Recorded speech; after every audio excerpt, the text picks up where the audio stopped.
Sa mga balita sa Sayri 47, mga election paraphernalia nga gamiton sa Barangay ug SK election sa Lapu-Lapu buksan na og mga lawas sa COMELEC.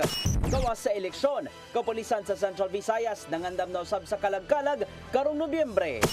Demolisyon sa mga iligal nga istruktura kilid sa sidewalk sa dakbayan sa Lapu-Lapu nagpadayon. Sugbo, Kabisayan ug Mindanao, Pilipinas ug sa katawhan. Kutob sa maabot sa atong Sibya sa tibuok kalibutan maayong hapon. Live kita karon sa CCTN Channel 47 ug kini ang tulumanon sa nagunang kasayuran nga angay natong masayran. Tulumanon sa patas nga mga balita ug opinyon. Sa ngalan ni Dennis Tabar, ako si Danica Cabales. Kini ang Sayri 47.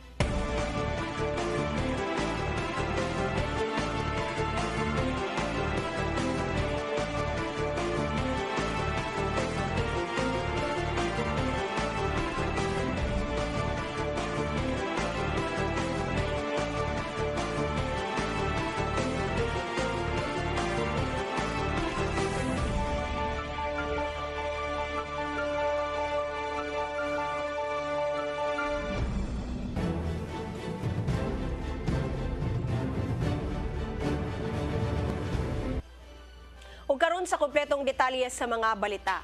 Buksa na og mga adlaw sa Commission on Elections sa siyudad sa Lapu-Lapu ang mga election paraphernalias nga ilang nadawat nga gamiton alang sa barangay ug sangguniang kabataan elections. Nasayran kasamtangang gibutang sa City Treasurer's Office ang mga election paraphernalias nga naglangkuban sa official ballots, election returns ug indelible inks.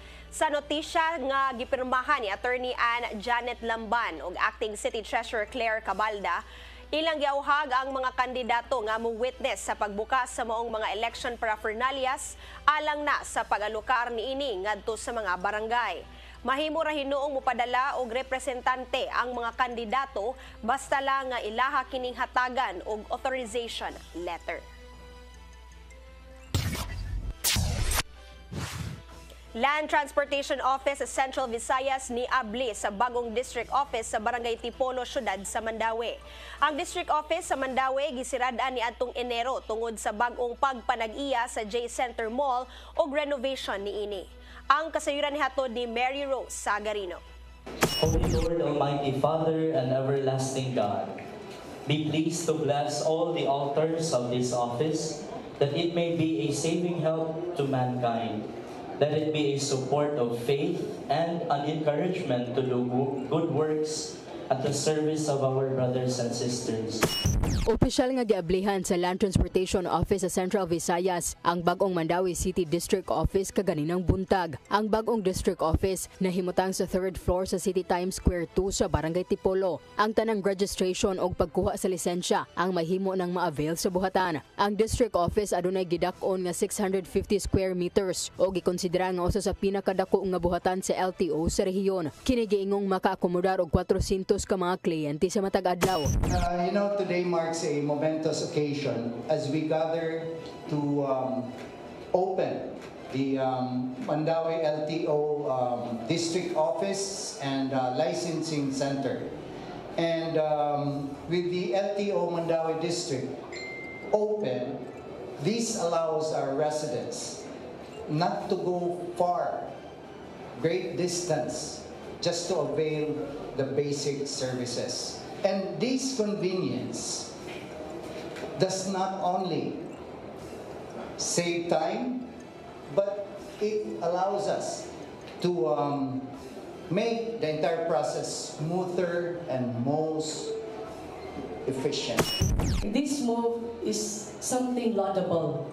Muna kaming mga Mandaue-hanon nalipay kaayo. Dahil labi na yun, nagibutang sa ato ang commercial area, which is very accessible to the people. Ang Mandaue District Office kaniadtong nahimutang sa J Center Mall sa Barangay Bacilid apan temporaryo kining mihunong sa ilang operasyon ni adtong Enero tungod sa bag-ong pagpanag-iya sa mall ug sa gihimong renovation niini. Samtang giawhag usab sa direktor sa LTO ang mga local government unit sa pagpa-register sa ilang mga sakyanan nga wala pa na rehistro. Perhaps to add revenues to the office maybe we can have it registered within the Region 7 so that we can, every time that we will be having our regional meeting, we can present na there is a LGU sa Region 7, mostly nakarehistro. It will add up to our revenues, and then we can probably say that all the, if not all, most of the vehicles owned by all the LGUs are registered. To that extent, it can... Sa Baguhay lang, niabli usab og district office ang LTO sa Barangay Kugon, Poblasyon, lungsod sa Liloan. Mary Rose Sagarino, CCTN News. Gobernador Gwendolyn Garcia mihangyo sa nasudnong buhatan sa National Food Authority nga bagan usab ang buhatan sa Central Visayas. Kini aron mahatagan og katumanan ang pipila nila ka mga programa sama sa pagbaligya og baratong bugas ug uban pa. Ang kasayuran nihatod ni Gian Navarro. Kaabag sa Cebu Provincial Government ang National Food Authority kon NFA sa ipatuman nila mga programa nga ninguhang maabagan ang mga labing kabos. Maong gihangyo ni Gobernador Gwendolyn Garcia ang mga kadagkuan sa NFA sa kauluhan nga abagan ang ilang regional office sa Central Visayas. Tungod kini sa kalimitado sa supply sa bugas nga anaa sa ahensya ug daghang mga kabus nga Sugbuanon ang tabangonon pa. Usa na nini mao ang ilusad nilang Sugbo Merkado Barato. Din ibaligyan nila ang NFA rice sa kantidad nga 20 pesos matag kilo imbes nga plano nga 25 pesos matag kilo. Mugahin ng Kapitolyo og 100 million pesos aron ipalit og mga sinakumbuga sa NFA din ibaligya kini ngadto sa mga kalungsuran. Sa higayong mahanay na og malusad, laumang makapalit ang matag kabus nga pamilya og hangtod 5 ka kilo lang nga NFA rice matag simana. Makig-alayon hinuon ang Kapitolyo sa mga mayor ug municipal social welfare offices alang sa pag-aandam sa listahan sa mga labing kabos. Ang maong programa gipahaom sa saad sa kasamtangang administrasyon nga mapalit ang bugas sa presyong 20 pesos matag kilo. I really know his sincerity in hoping that he could help cutting this, the poorest of the poor. We will sell it, magpa-alkansi ta sa NFA rice. We will sell, instead of 25 pesos per kilo, we will sell it at 20 pesos per kilo. Sa tanggamito nasab ang sinakong NFA rice ngay panghatag ngadto sa mga kalungsuran ilabi na sa public schools. Gikatakdang ilusad sunod buwan ang halapad nilang feeding program sa Kapitolyo. Lauman nga dulaan sa 900,000 ka mga tinunan sa probinsya ang makakaon og sustansyadong pospas matag school day. Kanon na to tanan. Dili na kadtong wasted or severely wasted. Kay ila man to identify. Nya katong uban ito magpangladok ng tanaw sa ilang mga classmate nga gipakaon niya sila way labot. Ang mga programa nahisubay sa tingwa sa liderato ni Gobernador Garcia nga maminusan ang gidaghanon sa mga kabus sa probinsya sa Sugbo. Gian Navarro, CCTN News.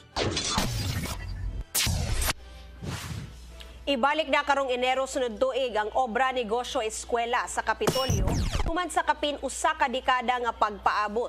Nasabutan kini nilang Gobernador Gwendolyn Garcia uban sa pipila ka mga kolehiyo sa Sugbo kagahapon. Sa maong programa, tabangan sa Kapitolyo ang mga ginagbay nga patigayon sa probinsya ug ubanan kini sa mga piniling tinunan sa kursong business management. Sila ang magtinabangay aron mapalambo pa ang ilang negosyo ug makakuha og igong leksyon bahin sa pagpanginabuhi. Unang nasugdan ang obra negosyo eskwela ni atong tuig 2010 atol sa katulong termino ni Gobernador Garcia.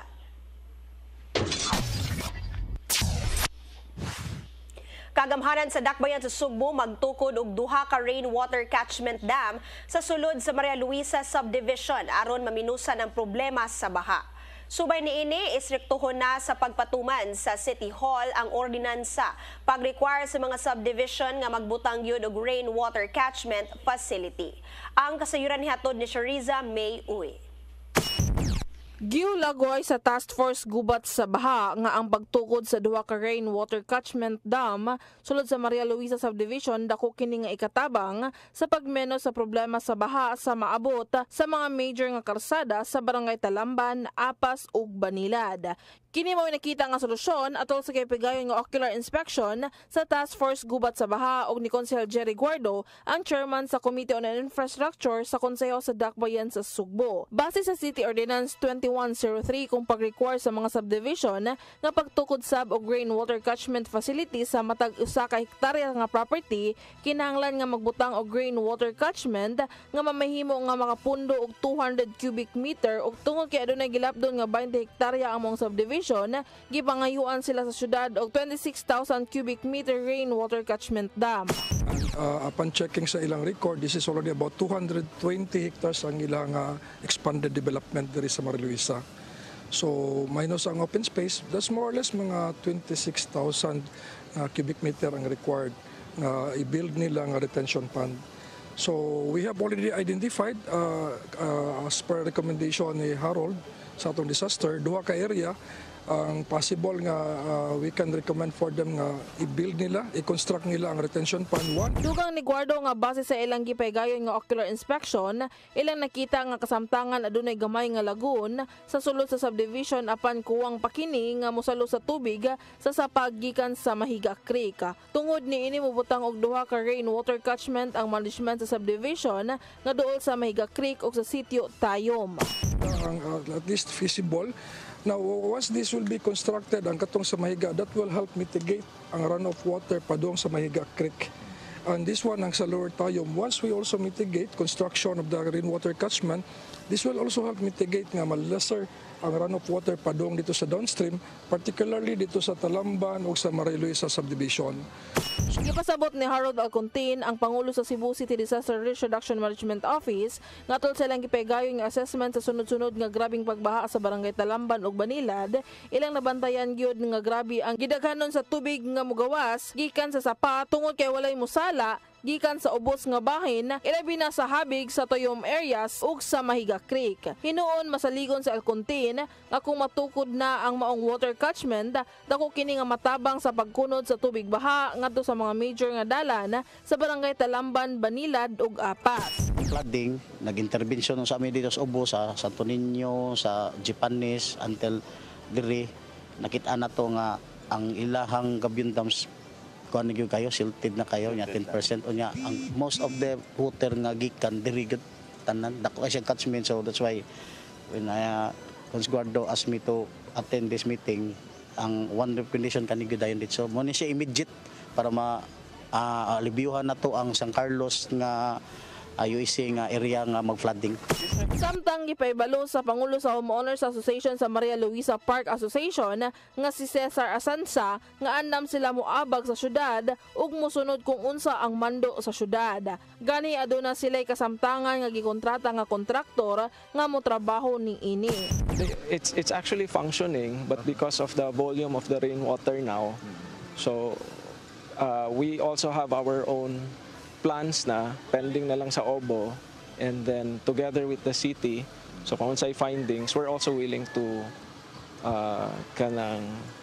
comply kung unsay kinahanglan.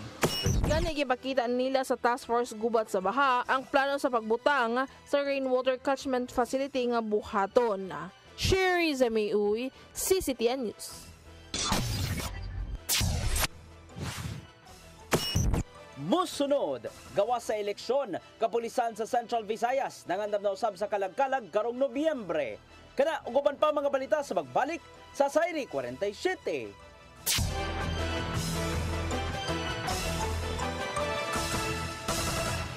Ako si Mr. Rudy Romares, electrical subcontractor ng maong building. Ani adto nga wala pa kong mugamit ug ko'y sakit akong tuhod, iglakaw na ko. Akong mga lutaha, no? Labi na gikan ta sa overtime. Di sa ko ganahan mo kaon, nindot na ang resulta kay karon mo agi ta sa rampa diha, no? Maglakaw ra jud ko. Mga batan-on nga mauwahi na kong lakaw kay kusog na ko mulakaw tungod sa paggamit nako sa koy. So ay mo gamit sa koy kay nindot kay resulta. Daghang kay salamat sa koy herbal capsule. Barato na, epektibo pa. Koy Herbal Capsule. Discover the beauty of the Philippines.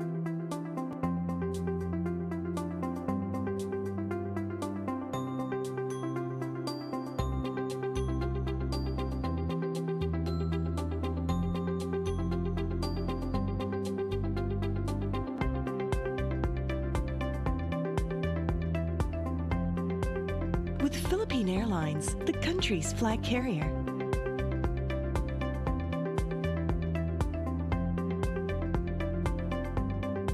The airline that lets you feel the warmth of the nation.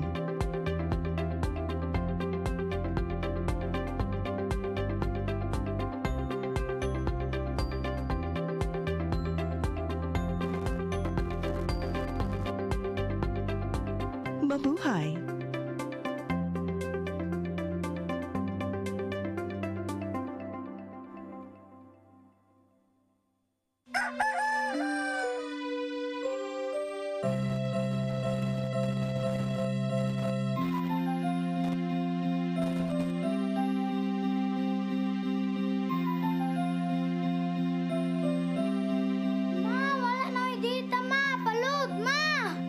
Sorry ma'am, na-late ko. Nangita pa mong gusto para internet sa kong anak ma'am. Ay, wala na yung problema. Pag Sinisibu! Sinisibu, Sinisibu. For your internet connection. And for the signal of your cable TV. So fast and straight, that transmission to your home. Sinisibu! Sinisibu, Sinisibu. Offers you to have fiber optics. For your viewing experience, perfect and clear, so fast. So great and affordable for you to enjoy. Sinisibu. Sinisibu Television Network Incorporated offers fiber to the home broadband internet bundled with fiber to the home cable TV connection. Sinisibu Television Network Incorporated with its operation in Metro Cebu and the whole province of Cebu soon. And affordable for you to enjoy. Sinisibu!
Balik sa atong mga balita, kapulisan sa Central Visayas nangandam na usab sa panahon sa kalagkalag, sukad karong katapusan sa Oktubre. Kinibisan pa man og nakaalerto gihapon sila karon alang sa nagsingabot nga eleksyon sa barangay ug SK. Ang kasayuran hatod ni Arnold Bustamante. Dili na mo pahuway ang kapin sa 9,000 ka mga pulis nga gitahasan nga mobantay sa mga tungaan din didto ipahigayon ang barangay sa Gudang Kabataan eleksyon sa Oktubre 30, 2023 tungod kay moderitso na kini sa mga sementeryo alang sa kasaulugan sa adlaw sa mga Santos ug Kalag sa Nobyembre 1 ug 2. Ato ni Police Lieutenant Colonel Gerard H. Pilare, ang spokesperson ni Police Brigadier General Anthony Abirin, hepe sa Police Regional Office 7, ngailan na kining gipangandaman sila gagihimo nga mga command conference. Wala na kitang problema nini ang Pero 7 sanglit doon na sila gihimo nga mga pamaagi nga dili mabunog ang mga personnel nga magitahasan nga mobantay sa BSKA 2023 ug moderitso na sa pagpatuman sa Oplan Undas 2023. Gikan sa October 27 hangtod sa November 5, that is a very, very long stretch of vacation for most people. Kay manguli sila. So, ang ato ang security coverage ana is tailored fit ana nga sitwasyon nga dugay kayo ang mga tao nga walay trabaho. So, ang atong ipangbutang sa election will be carried out sa Undas 2023. Gidugan ni Pilari nga kung tan-awon ang kalendaryo gikan sa Oktubre 27 ngadto na sa Nobyembre 5 kini na ang labing taas nga weekend diin gituan nga ang tanang naa sa Dakbayn Sugbo nga taga probinsya mamauli gid kini aron namubutar sila nga gusto nga mamahimong mangulo sila barangay tungod dinhi dili lang mobantay sa mga samang ang kapulisan sa matag lungsod ug syudad sa Central Visayas ilakip usab nila aga mga suruyanan sama sa mga resort, malls ug uban pa nga mga tourist destinations. We will not only be securing cemeteries for the Undas, but we will also be securing business establishments. We'll also be securing mga tourist destination, mga malls, mga beaches, because people will be going home to their respective provinces, and the police are very well prepared. Ipasalig sa kapulisan nga aga mga business institutions doon ay mga pulis nga magbantay ug mag-grooving matag kanunugon niya aron masiguro nga dili makahigayon aga mga kriminal sa paghimog krimen. Usa na niini aga mga ATM machines sanglit daghang mga bangko ang manira sa mga adlaw tungod sa kataas sa holiday. Kining economic activity before this long weekend is very crucial. That is why ang atong mga pulis magwardya sa pawn shop, magwardya sa gasolinahan, magwardya sa mga business establishment, magwardya sa mga malls. No, although we haven't monitored any personalities nga posibleng mag-perpetrate ani nga mga krimen, but atoa is proactive patrolling. No, that is the instruction of our Regional Director, Police Brigadier General Abirin, na before, during, and after this very long weekend, ang atong pulis nasdaan o nasa mga areas of convergence. Awhag sa kapulisan sa publiko nga dali sila mo kumpiyansa panahon sila nga paglakaw, ilabi na atol sa kalagkalag sanglit mausab kini ang panahon nga mogara ang mga kriminal ug labing maayo nga dili magdalag nga mga mahanong butang panahon sa pagbisita sa mga mahal sa kinabuhi nga mitaliwa na sa laing kalibutan.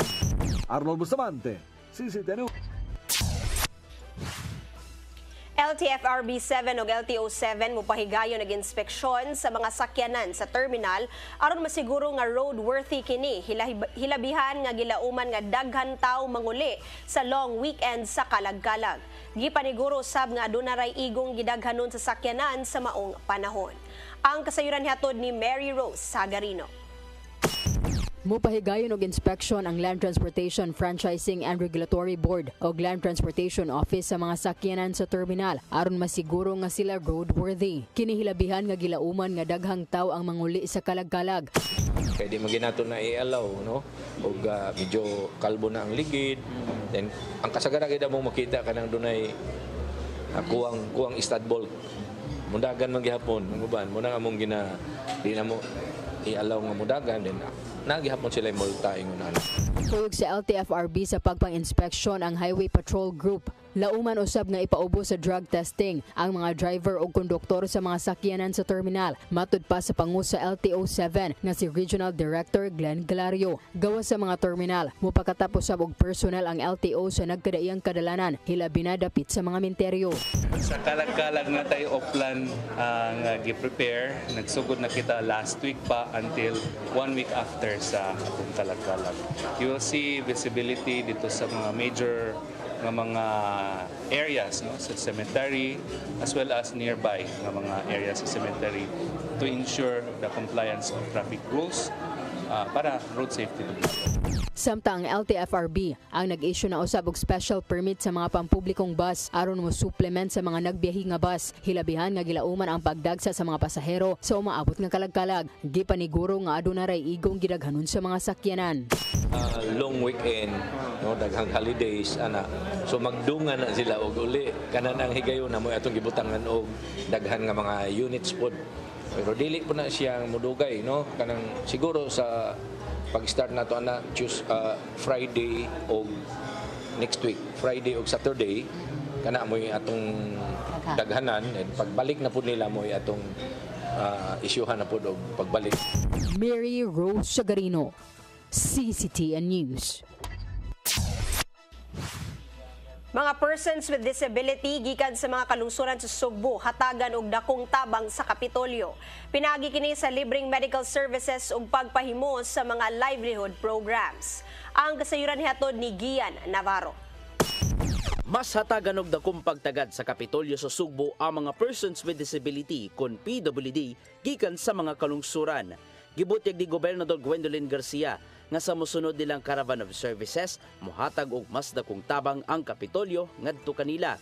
Gawas sa assistive device sama na lang sa wheelchair o guban pa, ang mga PWD o kabanay nini mahimong makapaymo sa mga livelihood programs gikan sa provincial government. Sama lang kini sa technical vocational program nga Sugbo Kahanas o Dibakha Sugbo Negosyo nga makatabang sa pagpalambo pa sa panginabuhian. Ang mga PWD nga makapahimos kinahanglang ana sa lista gikan sa Municipal Social Welfare Office. We will provide that card for them, that assistance. So that at least dunay mapadayon nga tabang nato, nga matabang makatabang nila to help themselves. Samtang mohatag og card ang Kapitolyo ngadto sa mga PWD aron makapahimos sa libreng medical services. Kinanan kining gamiton ngadto sa mga provincial o district hospitals sa mga kalungsuran. Namug na hinuon kini ni Gobernador Garcia human nakabantay nga daghang mga PWD sa lungsod ang tabangonon. Ilabi na nga sa nang-aging mga Caravan of Services sa kalungsuran pulos mga assistive device ang ipanghatag ngadto sa ilang mga beneficiary. Na kay napakay handicap nagkahimtang nimo pertig yung, and I said na pagkahuman na itong hatag, okay, nalipay. Kaya di, naanataon siya wheelchair, but that's it. Maurag hapon, ang estado niya. Gian Navarro, CCTN News. Vice Presidente Sara Duterte niauhag sa mga Pilipino nga ipalanog ang panawagan nga ceasefire human sa nagpadayong kagubot sa Middle East. Samtang mihangyo ang simbahang Katoliko nga ilakip sa pag-ampo ang mga Pilipino nga nanarbaho sa Israel. Ang kasayuran natod pagbalik ni Gian Navarro. Siyang video message kagabi, giauhag ni Vice Presidente Sara Duterte ang mga Pilipino nga ipalanog ang panawagan nga ihunong na ang gera kun ceasefire. Taliwa kini sa nagpadayong kagubot sa Middle East apan napakya sinunsya nga may tungod lang kini sa kagubot tali sa mga Israeli o grupong Hamas. Gikabalakan sa Vice Presidente ang kahimtang sa mga bata nga may grabing naapektuhan sa kagubot. Dungan sa panghinaot nga maghiusa ang managlahing habig aron ipatigbabaw ang kalinaw sa rehiyon. Ipanawagan ang pagkakaisa ng mga partido upang maglabas ng kolektibong pananawagan para sa pangmatagalang kapayapaan at wakasan ang pagdurusa at kahirapan na nararanasan ng lahat ng sibilyan, lalo na ang pangangalaga sa kapakanan ng mga bata. Ipaimang nousab ang Vice Presidente nga hayan mahilabtan ang ekonomiya sa Pilipinas tungod sa napadayong kagubot. Sa kasamtangan, ana sa kapin 4,000 ang nakala sa Israel o Palestine, samtang kapin 12,000 na ang samaran sa maong gera. Upat na usab ka mga Pilipino ang kumpirmadong patay. Apil na ang usa ka babaeng caregiver human na recover ang iyang lawas sa miaging adlaw dito sa kibbutz. Gihangyo karon ni Cebu Archbishop Jose Palma ang mga Katoliko nga iampo ang mga Pilipinong nanarbaho sa Israel kinsang naningkamot nga makalingkawas sa kagubot. Dungan siyang panghinaot nga pinagi sa pag-ampo mapatigbabaw ang kalinaw sa kalibutan. Are really events that make us very sad. No? So prayer is of course the best offering we can make. Gian Navarro, CCTN News. Namahayag si Presidente Bongbong Marcos nga nauman sa libuan ka mga Pilipino ang dugang kahigayunan sa pagtrabaho ug training abroad. Kinihuman nga nakapirma siya og pipila ka mga panagsabot atol sa iyang pagbisita sa nasod nga Saudi Arabia. Mukabat ang maong mga kasabutan og $120 million gikan sa construction industry ug mapahimuslan kini sa 15,000 ka mga Pilipino. Anaa sa Saudi Arabia si Marcos Jr. ug nitambong sa ASEAN Gulf Cooperation Council Summit. Gipanginaot niya nga magpabilin isip kaabag ang Saudi Arabia alang sa ekonomiya sa Southeast Asian region.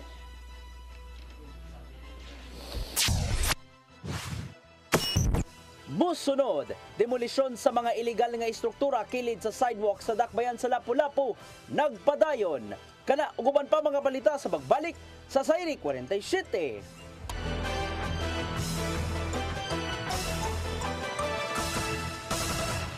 Ako si Mr. Rudy Romares, electrical subcontractor ng maong building. Ani adto nga wala pa ko mogamit og ko'y sakit akong tuhod, iglakaw na ko. Akong mga lutaha, no? Labi na gikan ta sa overtime. Di sa ko ganahan mo kaon, nindot na ang resulta kay karon mo agi ta sa rampa diha, no? Maglakaw ra jud ko. Mga batan-on nga mauwahi na kong lakaw kay kusog na ko mulakaw tungod sa paggamit nako sa koy. So ay mo gamit sa koy kay nindot kay resulta. Daghang kay salamat sa koy. Herbal capsule, barato na, epektibo pa. Koy Herbal Capsule. Discover the beauty of the Philippines.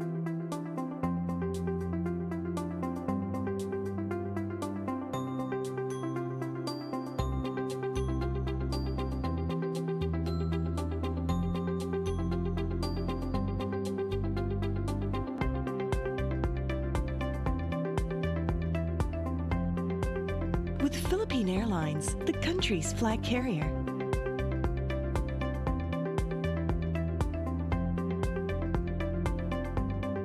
The airline that lets you feel the warmth of the nation.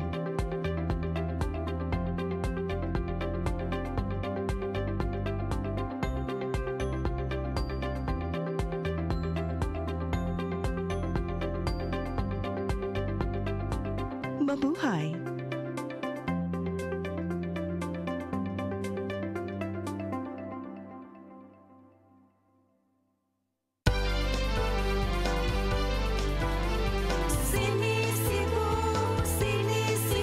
For your internet connection And for the signal of your cable TV. so fast and straight that transmission to your home.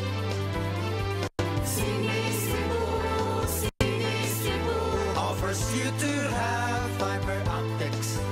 for your viewing experience, perfect and clear, so fine. So great and affordable for you to enjoy.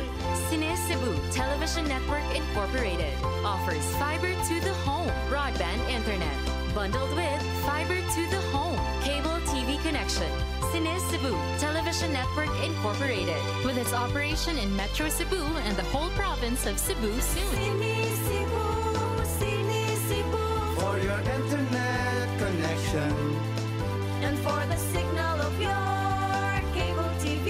so fast and straight that transmission to your home. Sini Cebu Offers you to have fiber optics. for your viewing experience, perfect and clear, so fine. So great and affordable for you to enjoy.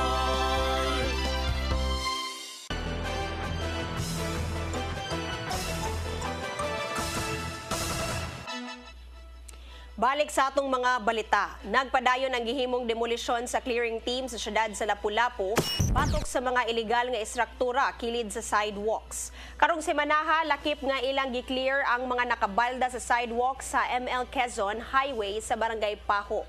Kini human nakadawat ang syudad og request gikan sa 6th District Engineering Office sa Department of Public Works and Highways. Lakip kay lagi guba ang mga koral, tindahan o guban pang istruktura nga nilapas sa sidewalks.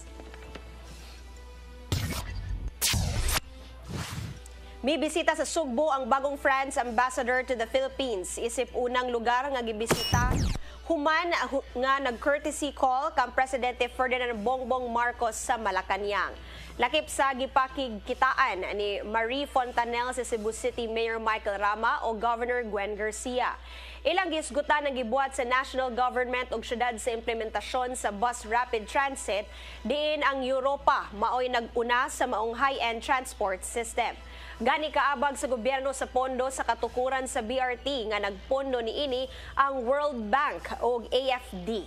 Samtang mipasalig sab siya nga daghan nga mga programa paunya ang ipatuman sa nasod sa mga umaabot nga panahon.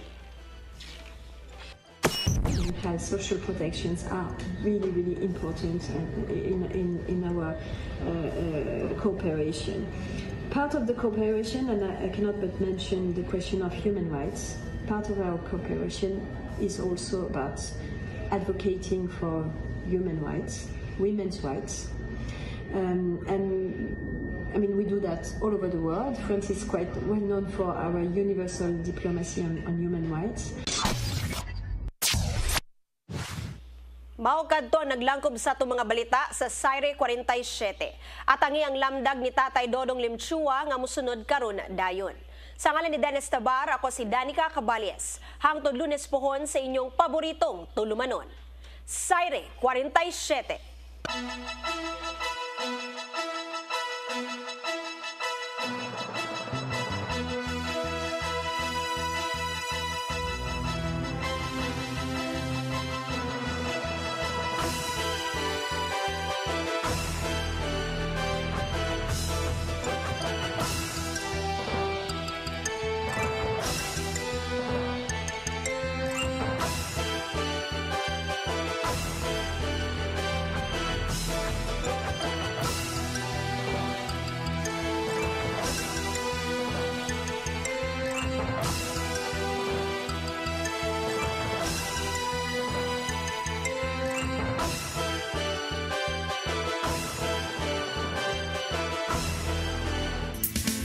Lamdag, upay ni Tatay Dodong Limchua. The Gospel according to Luke 12, 1-7. There is nothing in our life that is hidden in the eyes of God. In fact, life is like a movie. Everything is recorded in a film, and one day it will be shown to us in every detail. So, brothers and sisters, the question is, will we be able to enjoy the film, or we tremble because what we see is so disgusting? You know, it really matters to be honest with ourselves and to be true with our thoughts, words, and action. If we have no hidden agenda, there is absolutely no need to cover up anything, no need to put on a psychological mask. If we only learn to accept and love ourselves now, there will be nothing to be ashamed or afraid of anything later. Yet, Jesus tells us to be afraid of one thing, that which brings us eternal damnation.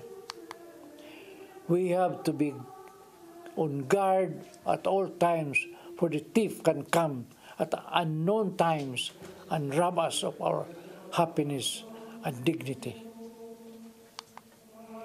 In addition, let us be glued to God. God, our Creator, our ultimate Judge. And He alone has the power to control of our life. In Him alone do we commit ourselves, because His love for us is everlasting, and nothing will ever separate us from His love. Romans 8:8-39.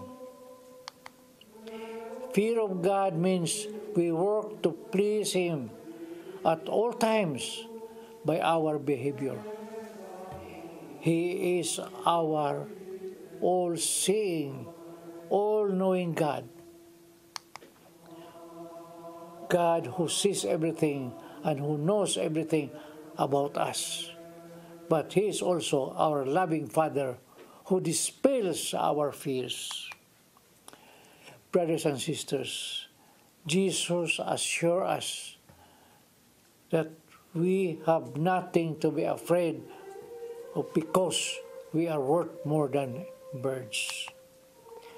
We are in truth the children of God, who is the source of our strength, our refuge, and ever-present help in time of trouble. Psalm 49:6. In the gospel reading today, Jesus tells his followers not to fear those who can only kill the body. Their enemies who seeks bodily harm. If not even one sparrow is forgotten in God's sight, how much more will we? We who are worth more than hundreds of sparrows, be lovingly remembered by God. Just as God is attentive to details of His non-human creation, the tiniest bird of all, the sparrow, so God is attentive to the details of our lives. As Jesus says, every hair on your head has been counted. Jesus invited us to trust in God's loving provision for us. In the gospel reading today, Jesus declares that God is always worthy of our trust. Jesus entrusted himself into the hands of his loving Father, both in life and in death. This gave him a wonderful freedom. So now, he invites us to have the same trust in God, our loving Father, as He had. Mga kaigsunan, ibutang nato atong kagalingon sa presensya sa Ginoo. Sa ngalan sa Amahan, sa Anak, sa Espiritu Santo. Amen. Lord, here we are, Lord. Help us, Lord, that we can give our 100% trust to the Father. Sometimes, Lord, it comes to us doubts in our life. So take away. We surrender these doubts to you, Lord Jesus, so that we can give our full trust to the Father. Father God, be with us always in all our works, in our daily chores. Do not allow temptation to come to us, that doubt will always be in us. Today, we promise to you that in our free will, 100% trust will be given to you. Thank you, Lord, for this opportunity to be with you in Jesus' name. Amen and amen. Sa samahan sa Anak, sa Espiritu Santo. Amen. Daghang salamat mga kaigsunan sa pag-uban kanako. See you tomorrow. Shalom.